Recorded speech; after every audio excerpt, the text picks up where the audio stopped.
अब आपको हमें बताते हैं कि कुर्मी, कोरी, अन्य ओबीसी वोट फीसदी क्या है और इसका क्या इफेक्ट होता है उत्तर प्रदेश की राजनीति में। यूपी बीजेपी का बॉस ओबीसी वर्ग के नेता पर आखिरकार क्यों दाव लगाया गया। कुर्मी कोयरी 80% चुनाव 2019 के आंकड़े और चुनाव 2024 61% आंकड़ा पहुंच जाता है। अन्य यानी कि ओबीसी 74% साल 2019 में और यह आंकड़ा कम हो जाता है 2024 में यानी कि 59%। और इसी समीकरण को देखते हुए भारतीय जनता पार्टी ने एक चेहरा पंकज चौधरी के नाम पर मोहर लगाई है। 2024 में पिछड़ा वर्ग ही क्यों आखिरकार, और इसके पीछे की वजह भी यही है कि बीजेपी से छिटक गया ओबीसी वोट। ये बेहद महत्वपूर्ण है।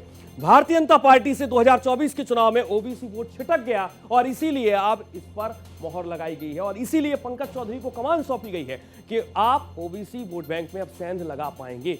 और इसीलिए एक बड़ा फैसला लिया गया साल 2024 में, बार बार इसीलिए जिक्र भी कर रहा, साल 2024 का लोकसभा चुनाव जब बीजेपी को वो आशा थी जो उसे नहीं मिली, अखिलेश के पीडीए की हवा निकालना भी, और इसीलिए पंकज चौधरी सबसे बेहतरीन चेहरा बीजेपी को लगा और उन पर मोहर लगा दी गई। लोकसभा चुनाव में बीजेपी से छिटके थे कुर्मी वोटर, एक महत्वपूर्ण फैक्टर भी है और इसीलिए कुर्मी के 11 सांसदों में से इनका नाम आता है। कुर्मी के 11 सांसदों में बीजेपी के सिर्फ 3 सांसद हैं, यानी कि सिर्फ 3 सांसदों में पंकज चौधरी का नाम है।